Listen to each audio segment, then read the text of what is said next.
So for this project, basically what we had to do is pull in this data from government website, and it essentially gave us all the information for statistics on enrollment, expenditures per pupil, basically anything that related to a school district across the country, how much teachers were paid, their test scores, and once you download it, you get this mess right here. So from the beginning of downloading this and seeing this, it's pretty overwhelming. And what we were able to do is we were able to take this ID census number, find our country, select out or our state and select out the data so that it was only reflecting our data. And then once we were able to do this, we got the school districts for our state. Once we had the school districts and just the information for our state based on our ID census code, we had to pull this information in to Tableau, which is essentially a software that allows you to create visuals with a bunch of raw data, nasty looking stuff like this. Um, and once we were able to get just our data, we went to Tableau, and essentially what we got was something like this. So what we had to do is we took the code in the Excel file and then went to another government resource that had spatial files, which basically assigns a longitude and a latitude to the other data you're bringing in so that it can put it in a map form.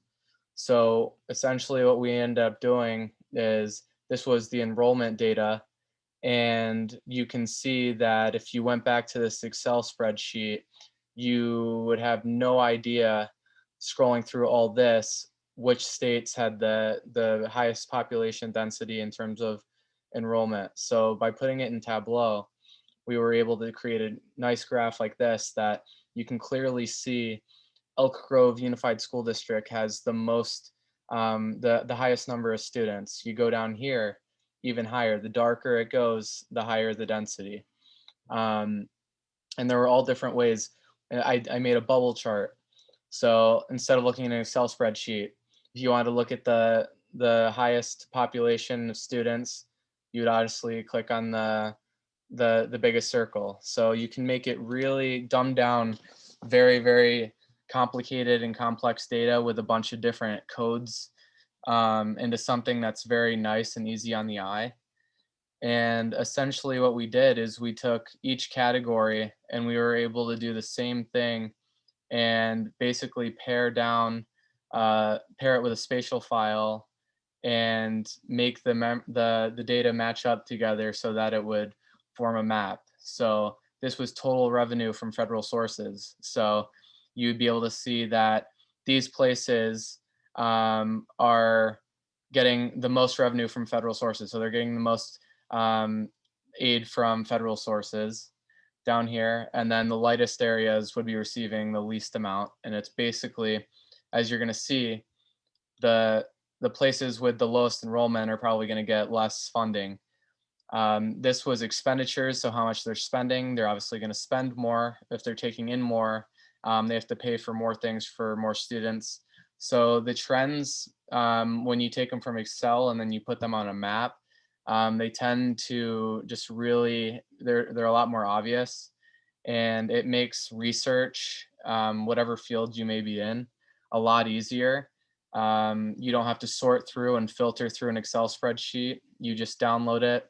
You have to manipulate it a little bit, which takes time. But once you get it in, you essentially have all your variables in Tableau, and you can drag the variable onto the map that you want to display. So it's super easy once you get a hang of it, but it's very difficult when you're first figuring out how to use it. So there's a little bit of a learning curve, which was a very important skill that we learned in our public finance class. I think that if other um, majors at NAS aren't aware of Tableau, they might want a little just overview of what it can do and the power of it. So really, this was just to get a little taste of data visualization. Um, the main takeaway here is that if you were to look at this, there's no trends you would be able to pull from this.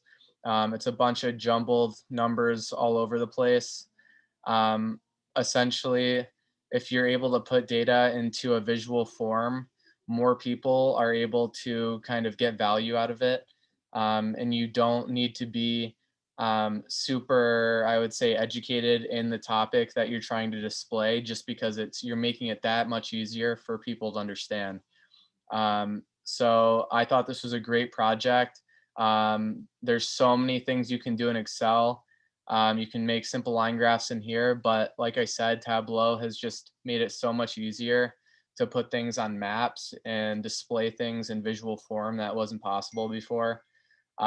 So essentially, this is gonna be the end of my presentation, but I'm definitely going to keep adding my skills in Tableau, and I hope everyone watching is able to kind of get an overview of what it is Tableau is capable of. So thank you.